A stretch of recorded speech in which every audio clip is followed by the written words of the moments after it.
नमस्कार. आपण बघतो महाराष्ट्र आपला आवाज आपला अधिकार. पेठ तालुका नॅशनल हायवे 848 महामार्ग जो अपघाती रस्ता ठरलेला आहे. तर रोज एक नवीन अपघात घडतो.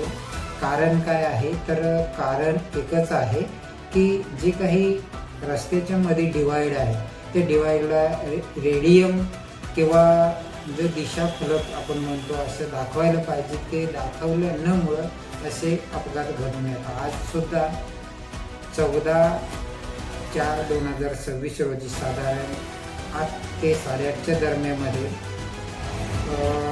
नाशिक ते गुजरात जो महामार्ग आहे या रस्त्यावरती चौफुली पेट्रोल पंपाच्या पेठच्या पुढे त्या पंपाच्या शेजारी चौफुलीवरती बायपास रस्त्याला हा अपघात घडून आला. आणि आपण बघतोच हे जे सर्व डिवाइड त्याच्यावर जाऊन जी गाडी पडलेली आहे, तर ड्रायव्हर सुद्धा नशेत आहे हे कन्फर्म केलेलं आहे आणि स्थानिक पोलिसांनी त्याला वाचवलेलं आहे.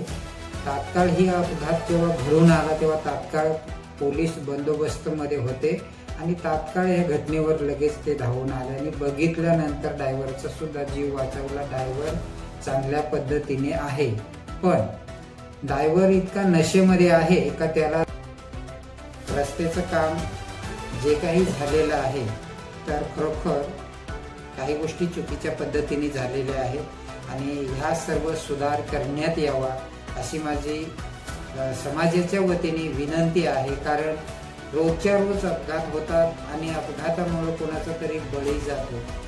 केवळ पेठ बायपास रस्त्याला आतापर्यंत कितीतरी अपघात घडलेले आहे. मग या गोष्टीला जबाबदार कोण आहे? तर खरोखर शासनाला माझी विनंती आहे की या रस्त्याचा सर्वे करून आणि ज्या ज्या पॉईंटला अपघात सतत घडतात त्या ठिकाणी स्पीड ब्रेकर टाकण्यात यावे, जेणेकरून ड्रायव्हरांची जी गती आहे ती पेठ पास होईपर्यंत कंट्रोल.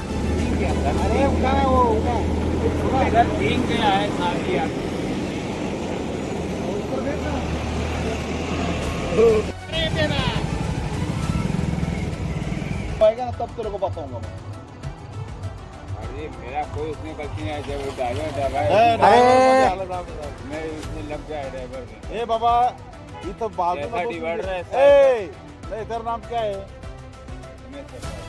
उमेश प्रसाद. ये रास्ता हेवी लोड से चलता है.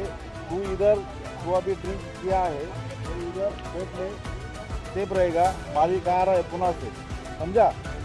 अभी तू हर बार उधर वो रास्ता क्रॉस करेगा, वो गाड़ी तेज से आएगी तो एक्सीडेंट हो जाएगा तेरा.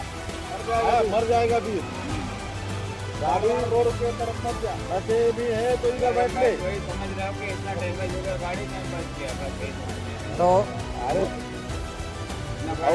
याची नाही तो दोन नाही, चार नसेल. सुदित नाही आहे तो.